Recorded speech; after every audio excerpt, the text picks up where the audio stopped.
Silas, they called him Silas the Swift. Not for any particular speed of foot, mind you. Silas wasn't fast. But his hands. Well, were a blur. He was a master of sleight of hand, a phantom with a deck of cards, and a pickpocket who could lift your watch without you ever feeling a thing. The fact that he only had one hand made it all the more impressive, and infinitely more infamous. His reputation preceded him, a whisper in the criminal underworld, a legend spun from daring heists and impossible escapes. But Silas was more than just a thief. He was a craftsman, an artist in his own twisted way. He studied locks like poetry, security systems like symphonies, each click and were a note in his grand composition of deception. Tonight's composition was particularly ambitious. The Gilded Frame, a gallery of unimaginable wealth and suffocating security. Inside, Sunset Serenade, a painting worth more than Silas could count, a masterpiece shimmering with stolen light. It was his target. He sat in his dimly lit workshop, the air thick with the smell of oil paint and solder. Blueprints of the gallery lay spread across his workbench, illuminated by the harsh glare of a single lamp. He traced the lines with his index finger, his brow furrowed in concentration. Every camera angle, every pressure sensor, every infrared beam was a challenge, a puzzle to be solved. He reviewed his tools, lock picks crafted from hardened steel, miniature cameras disguised as buttons, a custom-built device that could scramble security signals. But Silas knew that tools alone weren't enough. He needed a plan, a way to get inside, to become invisible. He took a swig of lukewarm coffee, the bitter taste sharpening his focus. He needed to be someone else. Someone respectable. Someone artistic. A slow smile spread across his face. He had an idea, a daring, audacious idea that just might work. He would become Professor Armand, a visiting artist, a man of culture and sophistication. He would charm his way into the Gilded Frame and steal Sunset Serenade right from under their noses. He chuckled softly, the sound echoing in the small room. It was a risky plan, the riskiest he'd ever attempted. But Silas thrived on risk. It was the spice that made his life worth living. He gathered his materials, a blank canvas, a set of paints, and a collection of art books. The transformation was about to begin. Silas the Swift was about to become Professor Armand, and the Gilded Frame wouldn't know what hit it until it was too late. The transformation into Professor Armand was more than just a costume change.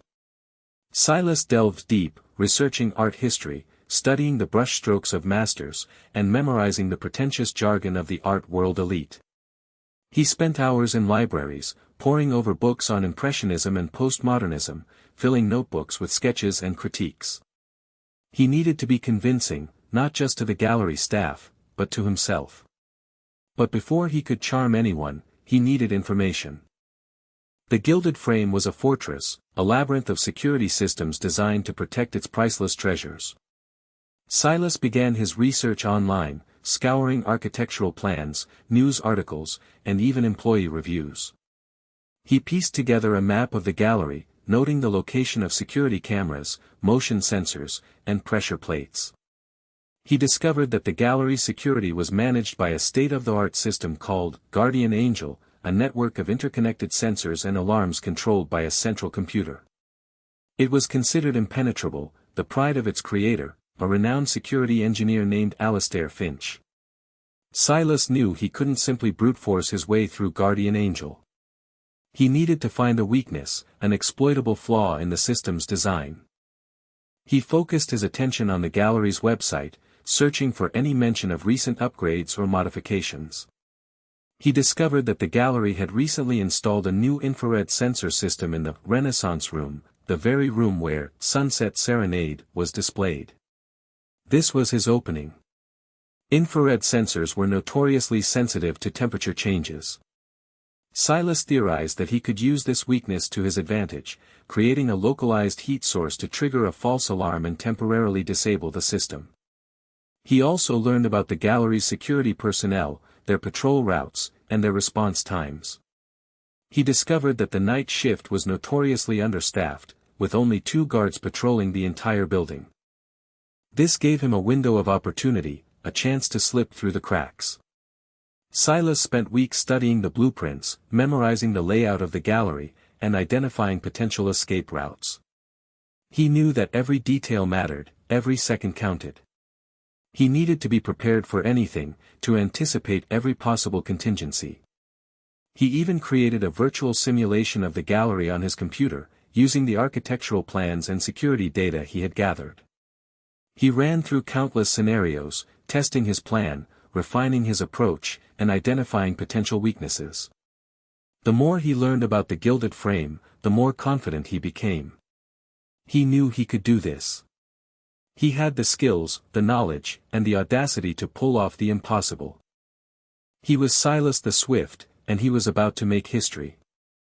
With the gallery's weaknesses identified, Silas focused on perfecting his disguise. Professor Armand needed a history, a persona, a reason to be invited to the gilded frame. He crafted a detailed biography, filled with fabricated accolades and impressive-sounding exhibitions. Professor Armand, as Silas now referred to himself in the mirror, was a renowned expert in 19th-century Impressionism, specializing in the study of light and color.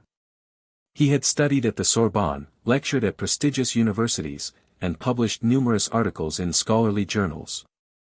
He was, in short, the perfect candidate to be invited as a visiting artist to the gilded frame.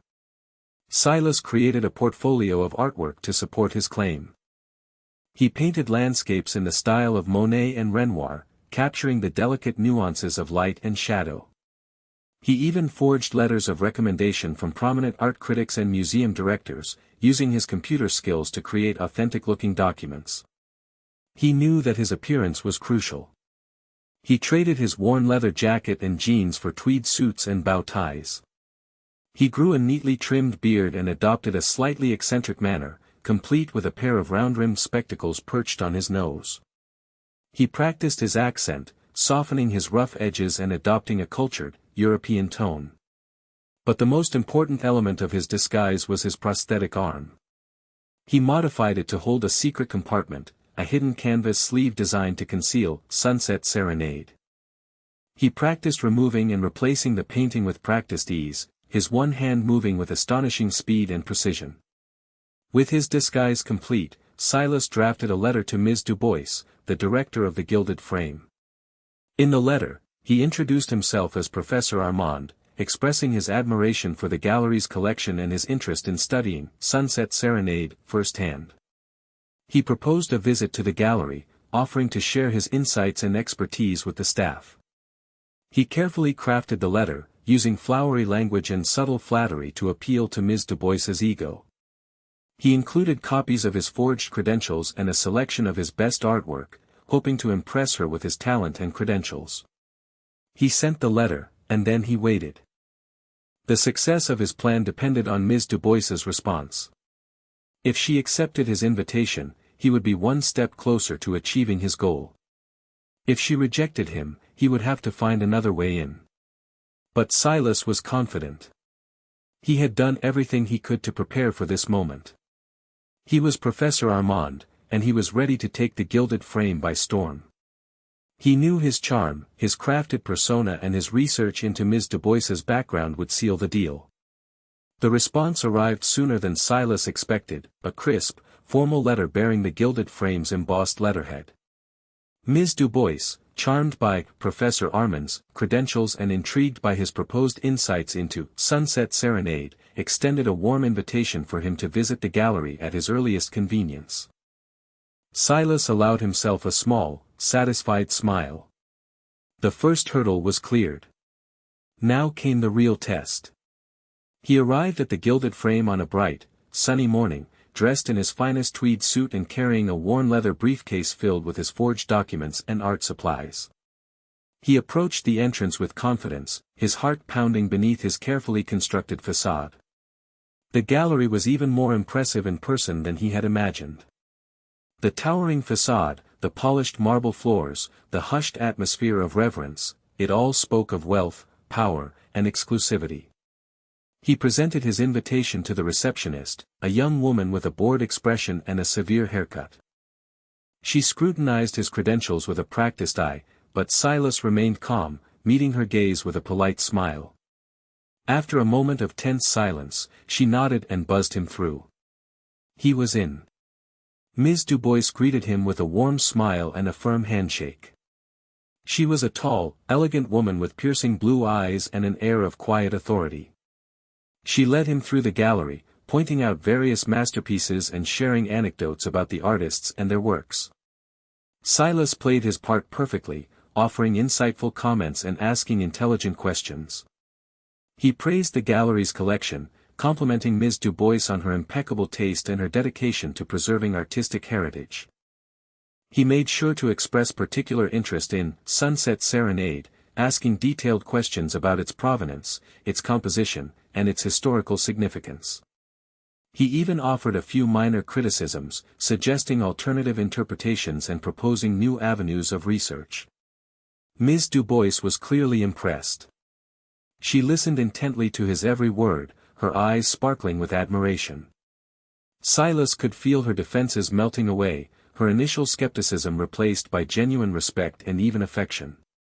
He spent the entire day at the gallery, charming the staff, impressing the visitors, and subtly observing the security measures. He noted the location of the security cameras, the patrol routes of the guards, and the layout of the building. He was gathering information, piecing together the puzzle that would lead him to Sunset Serenade. As the day drew to a close, Ms. Dubois invited him to a private dinner at her home. Silas accepted without hesitation.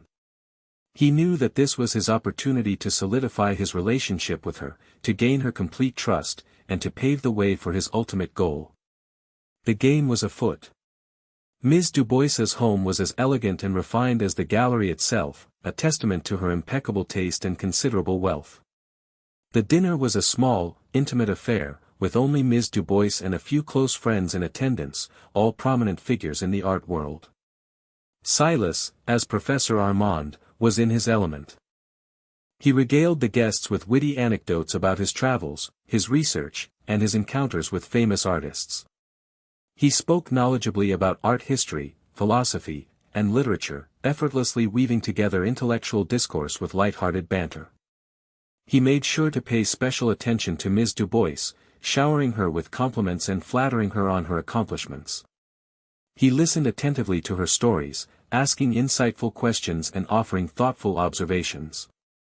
As the evening progressed, Silas subtly steered the conversation towards the gallery's security system. He expressed his admiration for the Gilded Frame's commitment to protecting its treasures, but also voiced his concerns about the increasing sophistication of art thieves. He casually inquired about the gallery's security measures, asking about the types of alarms, the surveillance technology, and the security personnel.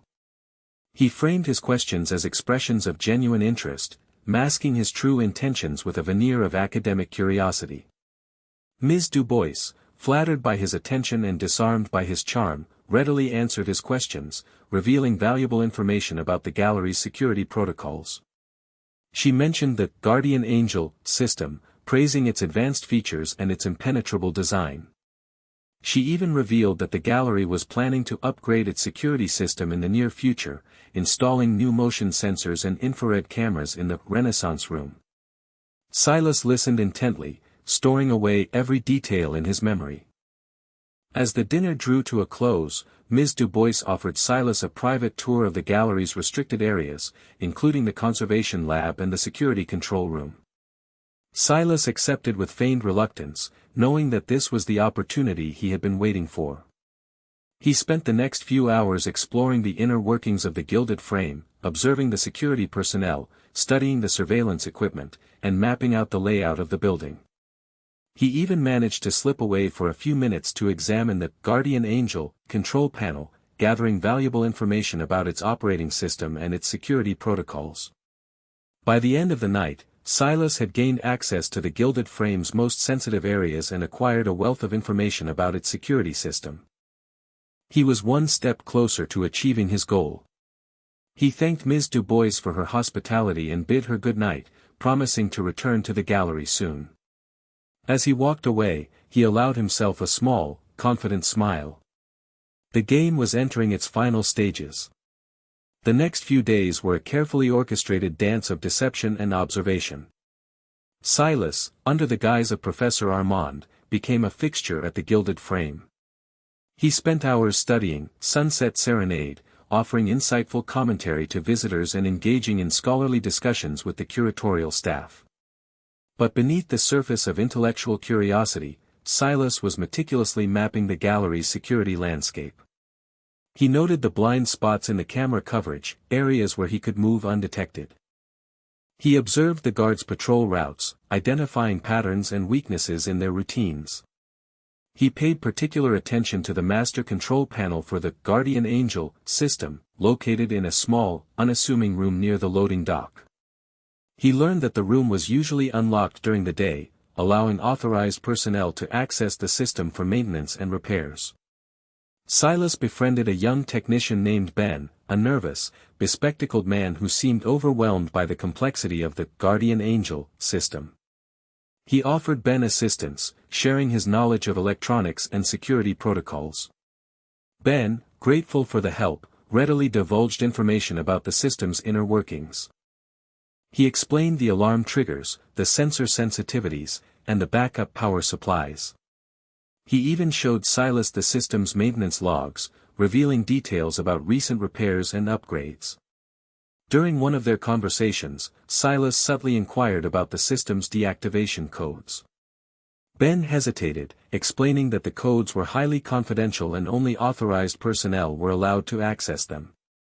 Silas didn't press the issue, but he planted a seed of doubt in Ben's mind. He suggested that the system's security could be compromised if the deactivation codes fell into the wrong hands.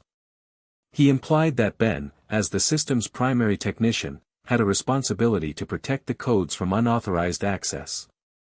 Later that day, Silas noticed Ben looking flustered and agitated. He approached him and offered a sympathetic ear. Ben confessed that he was worried about the system's security, but he didn't know what to do.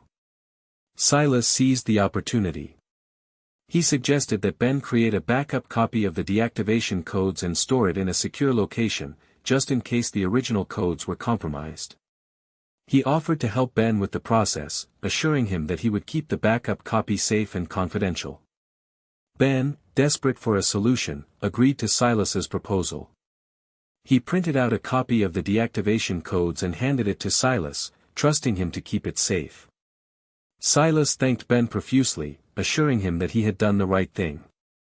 He now had the key to unlocking the Gilded Frame's most valuable treasure. The final act was about to begin. The heist was set for that very night. The gallery hosted a small social event, a gathering of patrons and artists, a final opportunity for Silas to solidify his alibi and put the last pieces of his plan into motion. He arrived at the event, impeccably dressed and radiating an air of cultured charm. He immediately sought out Ms. Du Bois, engaging her in a lively conversation about the latest trends in the art world. He flattered her on her taste and her leadership, keeping her occupied and distracted. While Ms. Du Bois was his primary focus, Silas kept a watchful eye on Ben, the nervous technician. He spotted Ben hovering near the refreshment table, looking anxious and uncomfortable. Silas excused himself from Ms. Du Bois and approached Ben with a friendly smile. "Everything all right, Ben?" he asked, feigning concern. "You seem a bit on edge." Ben hesitated, then confessed that he was still worried about the security of the Guardian Angel system. He explained that he had been having trouble sleeping, haunted by the fear that the deactivation codes could fall into the wrong hands. Silas listened patiently, offering words of reassurance and support. He subtly steered the conversation towards the topic of the deactivation codes, asking Ben if he had taken any further steps to protect them. Ben revealed that he had mentioned his concerns to another technician, a gossipy woman named Carol, hoping she might have some ideas. However, Carol had dismissed his concerns, claiming that the Guardian Angel system was impenetrable and that he was worrying over nothing. Silas saw his opportunity. He casually inquired about Carol, asking Ben if she was knowledgeable about the Guardian Angel system. Ben explained that Carol had worked with the system for many years and knew its inner workings better than anyone. Silas excused himself, promising to check in with Ben later. He approached Carol, a middle-aged woman with a sharp wit and a penchant for gossip. He introduced himself as Professor Armand, expressing his admiration for her technical expertise. Carol, flattered by his attention, readily engaged in conversation. Silas subtly steered the conversation towards the guardian angel system, asking her about its security protocols and its vulnerabilities. Carol, eager to impress him with her knowledge, divulged a wealth of information about the system's inner workings. She revealed details about the alarm triggers, the sensor sensitivities, and the backup power supplies. She even mentioned the location of the system's emergency override switch, a hidden button that could disable the entire system in case of a malfunction. Silas listened intently, storing away every detail in his memory. He thanked Carol for her insights, promising to share his own expertise with her in the future. He now had a backup plan, an alternative method for disabling the Guardian Angel system if Ben's deactivation codes proved to be unreliable. The stage was set. It was time to put his plan into action. As the social event wound down, Silas found himself alone for a moment, standing near a large window overlooking the city. The glittering light seemed to mock him, a reminder of the wealth and privilege he had been denied. His gaze drifted down to his prosthetic arm, a constant reminder of the event that had shaped his life. Flashback. The year was 20 years ago. Silas was a young, idealistic security expert, working for a small company that designed and installed security systems for wealthy clients. He was passionate about his work, believing that he was helping to protect innocent people from harm. One day, his company was hired to install a new security system for a powerful and corrupt businessman named Victor Salinger. Silas quickly discovered that Salinger was involved in illegal activities, using his wealth and influence to exploit and harm others. Silas, unable to stand by and watch, decided to expose Salinger's crimes. He gathered evidence and presented it to the authorities, hoping to bring Salinger to justice. However, Salinger was too powerful. He used his connections to discredit Silas, framing him for a crime he didn't commit. Silas was arrested and imprisoned, his reputation ruined. While in prison, Silas was brutally attacked by Salinger's henchmen. During the attack, he lost his arm, a permanent reminder of Salinger's cruelty and injustice. After his release from prison, Silas was a changed man. He had lost his faith in the system, his belief in justice. He vowed to take revenge on Salinger and all those who had wronged him. He used his knowledge of security systems to become a thief, targeting wealthy individuals and corporations who had profited from the suffering of others. He became known as Silas the Swift, a phantom who could steal anything, anytime, anywhere. His heists were not just about money. They were about justice, about righting the wrongs that had been committed against him and others like him. He saw himself as a modern-day Robin Hood, stealing from the rich and giving to the poor, or at least, settling a score. End flashback. The memory of his past fueled his determination. He would not let Salinger's injustice define him. He would use his skills and his cunning to achieve his goals, to make the world a better place, one heist at a time. Tonight, Sunset Serenade was not just a painting, it was a symbol of everything he was fighting against. It was a symbol of greed, corruption, and injustice. And he was going to take it down. Under the cover of darkness, Silas, no longer Professor Armand but Silas the Swift, slipped back into the gilded frame. He moved with practiced ease, his one hand navigating the corridors with uncanny familiarity. The social event had provided the perfect cover, allowing him to disable key security measures without raising suspicion. His first target was the infrared sensor system in the Renaissance Room, the room housing Sunset Serenade. Using a miniature device concealed in his prosthetic arm, he emitted a carefully calibrated heat signature, triggering a false alarm. The system, designed to detect sudden temperature changes, registered the anomaly and automatically shut down, disabling the sensors. Next, he targeted the security cameras. He had identified several blind spots during his reconnaissance, areas where he could move undetected. He used a small, remote-controlled drone to place strategically positioned mirrors, redirecting the camera's view and creating the illusion of continuous coverage. He then made his way to the master control panel for the Guardian Angel system. He used the deactivation codes he had obtained from Ben to bypass the system's security protocols. With a few keystrokes, he disabled the alarms, the motion sensors, and the pressure plates, effectively turning the gilded frame into a security-free zone. However, Silas knew that he couldn't rely solely on the deactivation codes. He had learned from Carol about the emergency override switch, a hidden button that could disable the entire system in case of a malfunction. He located the switch, concealed behind a framed portrait of the gallery's founder. With a flick of his wrist, he activated the switch, cutting off power to the entire Guardian Angel system. The gallery was now completely vulnerable. Silas replaced key components of the security system with cleverly disguised replicas. He swapped out motion sensors with dummy units, replaced security camera lenses with opaque glass, and disabled alarm triggers with miniature EMP devices. He worked quickly and efficiently, his one hand moving with astonishing speed and precision. He was a master of his craft, a phantom who could dismantle the most sophisticated security systems with ease.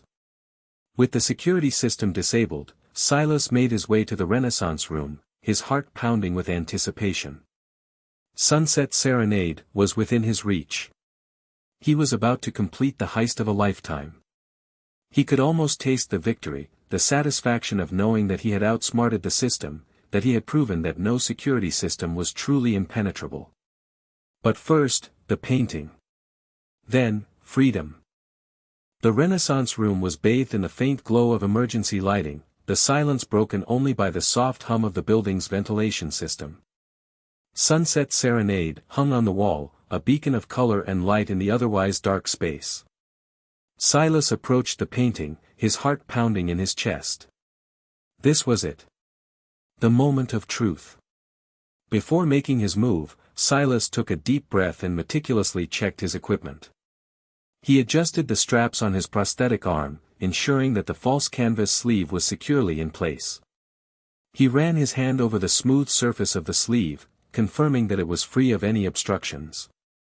He examined the miniature suction cups attached to his fingertips, designed to grip the painting without causing any damage. He tested the release mechanism, ensuring that they would detach smoothly and silently. He checked the miniature cutting tool concealed in his watch, a device he would use to remove the painting from its frame.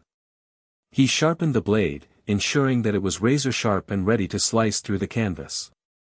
He retrieved a small, handheld scanner from his pocket, a device he would use to disable the anti-theft sensors embedded in the painting's frame. He activated the scanner, confirming that it was functioning properly. He double-checked the timer on his watch, ensuring that it was synchronized with the building's internal clock. He had calculated the precise amount of time he would need to remove the painting, replace it with a replica, and escape from the gallery. Every second counted. He closed his eyes for a moment, visualizing the entire heist in his mind. He saw himself removing the painting, sliding it into the false canvas sleeve, and making his escape. He rehearsed every step, every movement, every contingency. He opened his eyes, his gaze fixed on Sunset Serenade. He was ready. He had prepared for this moment for months, anticipating every possible obstacle and devising solutions to overcome them. He was Silas the Swift, and he was about to steal a masterpiece. He took one last deep breath and stepped forward, his one hand reaching out towards the painting. The air crackled with tension, the silence broken only by the faint ticking of his watch. The final stage of the heist was about to begin. He knew he was dancing on a knife edge, and any slip-up could result in capture. But the adrenaline coursing through his veins pushed all doubt and fear aside. He was ready to claim his prize. With a steady hand, Silas activated the handheld scanner, disabling the anti-theft sensors embedded in the frame of Sunset Serenade. He carefully removed the painting from the wall, his miniature suction cups providing a secure grip. He worked quickly and silently, his movements precise and efficient. Using the miniature cutting tool concealed in his watch, he sliced through the canvas, separating the painting from its frame. He then gently slid the painting into the false canvas sleeve attached to his prosthetic arm. The sleeve was a perfect fit, concealing the painting seamlessly. He replaced Sunset Serenade with a replica, a near-perfect copy that he had commissioned from a talented forger. The replica was designed to fool casual observers, buying him valuable time to escape. With the painting secured and the replica in place, Silas began his escape. He moved through the darkened gallery, navigating the corridors with practiced ease. He avoided the areas covered by security cameras, relying on his knowledge of the building's layout and the blind spots he had identified. He bypassed the compromised security measures, stepping over disabled motion sensors, avoiding pressure plates, and slipping past dummy cameras. He moved like a ghost, a phantom who could not be seen or heard. He reached the loading dock, his designated escape route. He had disabled the security cameras in the area and unlocked the loading dock door during his earlier reconnaissance. He slipped through the door and into the night, leaving the gilded frame behind. He made his way to a waiting car, driven by a trusted accomplice.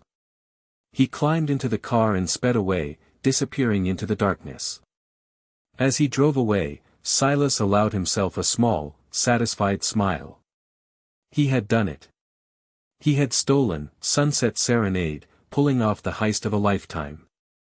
He had outsmarted the system, proven that no security system was truly impenetrable. But his satisfaction was short-lived. He knew that the police would be after him, that the art world would be in an uproar. He was now a wanted man, a fugitive from justice. He looked down at his prosthetic arm, the false canvas sleeve concealing Sunset Serenade. He had the painting, but at what cost? Was it worth the risk, the danger, the constant fear of being caught? He didn't know the answer. All he knew was that he had done what he had to do. He had taken what was rightfully his, or at least, what he believed was rightfully his. He was Silas the Swift, and he would not be stopped. The game was far from over. It was only just beginning. He glanced at the rearview mirror, half expecting to see flashing lights. But for now, the night remained dark and clear. He was free. For now. The drive away from the gilded frame had been smooth, almost too smooth. Silas knew better than to let his guard down. He instructed his accomplice, a grizzled veteran named Frankie, to take a circuitous route, avoiding main roads and potential police checkpoints. Back inside the gallery, however, things were about to get complicated. As Silas made his way through the darkened corridors after disabling the security system, heading towards the loading dock, he heard footsteps. Heavy, deliberate footsteps. He froze, pressing himself against the wall, his heart pounding in his chest. A security guard. But this wasn't the usual patrol route. Silas had memorized the guard's routines, and this guard was nowhere near where he was supposed to be. He peeked around the corner, catching a glimpse of the guard as he passed by. It was Johnson, the head of security, a burly man with a reputation for being meticulous and observant. What was he doing here? Silas quickly ducked back behind the wall, his mind racing. He had to improvise, and fast. He couldn't risk being discovered, not this close to completing his mission. He spotted a large marble sculpture nearby, a statue of a Greek god. He grabbed the statue, using his one hand to lift it with surprising strength. He positioned the statue near the edge of a pedestal, tilting it slightly so that it would fall over with a loud crash. He then slipped into a nearby storage room, concealing himself behind a stack of crates. He waited, holding his breath, as the sound of Johnson's footsteps grew closer. Johnson rounded the corner, his eyes scanning the corridor. He stopped, his gaze fixed on the marble statue. He frowned, puzzled by its precarious position. Just as Johnson reached out to steady the statue, Silas released it. The statue crashed to the floor with a deafening roar, shattering into 1,000 pieces. Johnson jumped back, startled by the noise. He drew his weapon, his eyes darting around the corridor, searching for the source of the disturbance. Silas seized the opportunity. While Johnson was distracted by the fallen statue, Silas slipped out of the storage room and darted down a side corridor, making his way towards the loading dock. He could hear Johnson shouting into his radio, reporting the incident and requesting backup. Silas knew he didn't have much time. He had to get out of the gallery before the police arrived. The distraction had worked, buying him precious minutes, but the net was closing. He sprinted towards the loading dock, pushing himself to his limit. Freedom was within reach, but so was capture. The stakes had just been raised. He sprinted through the corridors, the sound of Johnson's shouts echoing behind him. He could hear the distant wail of sirens, growing louder with each passing second. He was running out of time. He reached the loading dock door, his designated escape route. He fumbled with the lock, his fingers clumsy with adrenaline. He finally managed to unlock the door, swinging it open and stepping out into the night. But his escape was not as clean as he had hoped. As he stepped out of the gallery, he tripped over a stack of crates, sending them crashing to the ground. The noise attracted the attention of a security guard, posted at the perimeter of the building. The guard, a young man named Davis, spotted Silas and immediately raised the alarm. He drew his weapon and ordered Silas to stop. Silas ignored the order, sprinting towards a nearby fence. He scaled the fence with surprising agility, his one hand propelling him upwards. He reached the top of the fence and jumped down, landing hard on the other side. He continued running, his lungs burning, his legs aching. He could hear Davis shouting behind him, giving chase. He knew he couldn't outrun him forever. He reached the waiting car, his accomplice Frankie waiting anxiously behind the wheel. He jumped into the car, slamming the door shut. "Drive! Drive!" he shouted, his voice hoarse.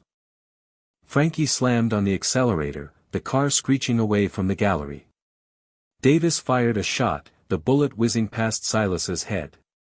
Silas ducked down, covering his head with his arms. He could hear more sirens approaching, the police closing in. He looked back at the gallery, watching as the flashing lights of police cars illuminated the building. He had done it. He had stolen Sunset Serenade. But he had also triggered a massive manhunt. He knew that he couldn't stay in the city. He had to disappear, to go into hiding. He was a wanted man, a fugitive from justice. He looked down at his prosthetic arm, the false canvas sleeve concealing Sunset Serenade. He had the painting, but at what cost? Was it worth the risk, the danger, the constant fear of being caught? He still didn't know the answer. All he knew was that he had done what he had to do. He had taken what was rightfully his, or at least, what he believed was rightfully his. He was Silas the Swift, and he would not be stopped. The game was far from over. It was only just beginning. The car sped away into the night, leaving the gilded frame behind.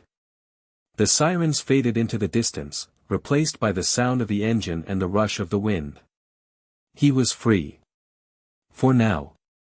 As the car sped through the city streets, Silas finally allowed himself to relax, just a fraction. He knew he wasn't in the clear yet, but he had successfully stolen Sunset Serenade. That was the hard part. Now, all he had to do was disappear. But fate, it seemed, had one last obstacle in store for him. As Frankie navigated a narrow alleyway, a shortcut to their safe house, the car suddenly skidded to a halt. "What's wrong?" Silas asked, his voice tense. "Roadblock," Frankie replied, pointing to a police barricade ahead. "They're checking every car that comes through." Silas cursed under his breath. He should have known it wouldn't be this easy. The police were already setting up checkpoints, trying to catch him before he could escape the city. He scanned the alleyway, searching for an alternative route. He spotted a narrow doorway, leading into what appeared to be an abandoned warehouse. "Pull over," he said to Frankie. "We're going through there." Frankie hesitated. "Are you crazy?" That place looks like a death trap. We don't have a choice, Silas replied. It's either that or get caught. Frankie reluctantly pulled the car over to the side of the alleyway. Silas jumped out, his prosthetic arm feeling heavy with the weight of Sunset Serenade. He approached the doorway, finding it locked with a heavy padlock. He pulled out his lock picks, his one hand moving with practiced ease.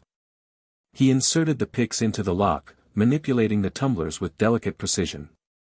But this wasn't an ordinary lock. It was a high-security padlock, designed to resist tampering. Silas could feel the sweat dripping down his forehead as he struggled to pick the lock. He heard the sound of police sirens, growing closer. He was running out of time. He had to get through that door, and fast. He changed tactics, abandoning his lock picks in favor of a small, handheld device that emitted a powerful electromagnetic pulse. He aimed the device at the lock, activating it with a flick of his wrist. The lock sparked and sizzled, the tumblers melting under the intense heat. With a final click, the lock sprang open. Silas grabbed the door, swinging it open and stepping into the darkness. He motioned for Frankie to follow him. They both disappeared into the warehouse, leaving the car behind. The police sirens grew louder, the officers closing in on the alleyway. They had missed their chance. Silas and Frankie were gone, vanished into the night. But the chase was far from over. It was only just beginning. The abandoned warehouse held its own secrets, and its own dangers. Silas just didn't know them yet. The morning dawned gray and overcast, casting a somber mood over the gilded frame. The gallery staff arrived for work, unaware of the events that had transpired during the night. The first to notice something was amiss was a young art student named Emily, who worked as a part-time docent. She was preparing to give a tour of the Renaissance room when she noticed that Sunset Serenade looked different. She approached the painting, examining it more closely. She realized that the brushstrokes were slightly off, the colors a bit too vibrant. It was a replica, a near-perfect copy, but a copy nonetheless. She gasped, her eyes widening in disbelief. She immediately alerted the head of security, Johnson, who rushed to the scene. Johnson examined the painting, his face growing pale. He confirmed Emily's suspicions. Sunset Serenade had been stolen. He immediately contacted Ms. Dubois, the gallery director, informing her of the devastating news. Ms. Dubois arrived at the gallery, her face etched with disbelief and horror. She rushed to the Renaissance room, examining the replica with trembling hands. She couldn't believe that someone had managed to breach the gallery's security and steal its most prized possession. She called the police, reporting the theft and requesting immediate assistance. The gallery was soon swarming with police officers, forensic experts, and art investigators. The police launched a full-scale investigation, interviewing the staff, reviewing security footage, and far from the chaos and commotion of the gilded frame, Silas sat alone in a small, sparsely furnished motel room. He had managed to evade the police, disappearing into the anonymity of the city. He had shaved his beard, ditched his tweed suit, and adopted a new identity. He was now just another face in the crowd. He looked down at his prosthetic arm, the false canvas sleeve still concealing Sunset Serenade. He had successfully stolen the painting, pulling off the heist of a lifetime. But as he reflected on the events of the past few days, he couldn't help but feel a sense of unease. Had he really pulled it off cleanly? Had he left any loose ends, any clues that could lead the police to him?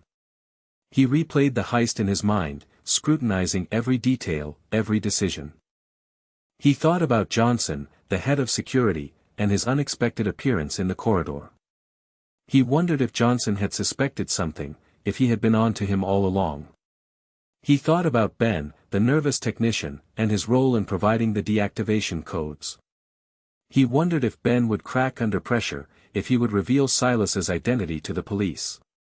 He thought about Carol, the gossipy technician, and her knowledge of the emergency override switch. He wondered if she would put two and two together, if she would realize that he had used her information to disable the security system. He thought about Ms. Du Bois, the gallery director, and her unwavering trust in him. He felt a pang of guilt for betraying her, for exploiting her kindness and hospitality. But then he remembered Victor Salinger, the corrupt businessman who had ruined his life. He remembered the injustice, the pain, the suffering. He reminded himself that he was doing this for a reason, that he was fighting against a system that favored the rich and powerful. He opened the false canvas sleeve, carefully removing Sunset Serenade from its hiding place. The painting shimmered under the dim motel light, its colors vibrant and captivating. He had stolen a masterpiece, a work of art worth millions of dollars. But what was he going to do with it? He couldn't sell it, not without attracting unwanted attention. He couldn't keep it, not without risking capture. He thought about destroying it, erasing it from existence. But he couldn't bring himself to do it. Despite his life of crime, despite his desire for revenge, he still had a deep appreciation for art, for beauty, for the human spirit. He had a sudden idea, a daring, audacious idea that just might work. He would return the painting, but not to the gilded frame. He would donate it to a small, struggling art museum in a poor neighborhood, a place where it could be appreciated by people who truly understood its value. He knew that it was a risky plan, that it could expose him to danger. But he couldn't shake the feeling that it was the right thing to do. It was a way of atoning for his sins, of giving back to the community, of making the world a better place. He drafted an anonymous letter to the director of the museum, informing him of the painting's location and its authenticity. He included a note explaining his motives, expressing his desire to share the beauty of Sunset Serenade with those who had been denied access to it. He also decided to leave a subtle clue at the gilded frame, a calling card that would hint at his identity. He knew that it was a dangerous move, that it could lead the police to him. But he couldn't resist the temptation to taunt them, to let them know that he had outsmarted them. He carved a small, almost imperceptible S into the back of the replica painting's frame, a signature of sorts, a silent acknowledgement of his handiwork. It was a foolish gesture, a reckless act of pride. But he couldn't resist it. He mailed the anonymous letter to the museum director, carefully concealing his fingerprints and taking every precaution to avoid detection. He then checked out of the motel, leaving behind his old identity and embracing a new one. As he drove away, he glanced at the rearview mirror, half expecting to see police cars tailing him. But the road behind him was clear. He was free. For now. The future was uncertain. He didn't know if he would be caught. He didn't know if he would ever be able to return to a normal life. He didn't even know if he wanted to. He had tasted the thrill of the heist, the adrenaline rush of outsmarting the system. He had felt the satisfaction of taking what he believed was rightfully his. Could he ever give that up? Or would he continue his life of crime, targeting wealthy individuals and corporations who had profited from the suffering of others? Would he become a legend, a phantom who could steal anything, anytime, anywhere? Or would he find redemption, using his skills and his knowledge to help others, to fight against injustice and corruption? Could he ever atone for his sins, could he ever find peace? The answers were elusive, hidden in the shadows of his past and the uncertainties of his future. Only time would tell what fate had in store for Silas the Swift. The news broke a week later. Sunset Serenade had been found, anonymously donated to a small art museum in a poor neighborhood. The art world was stunned, baffled by the thief's motives. The police launched a new investigation.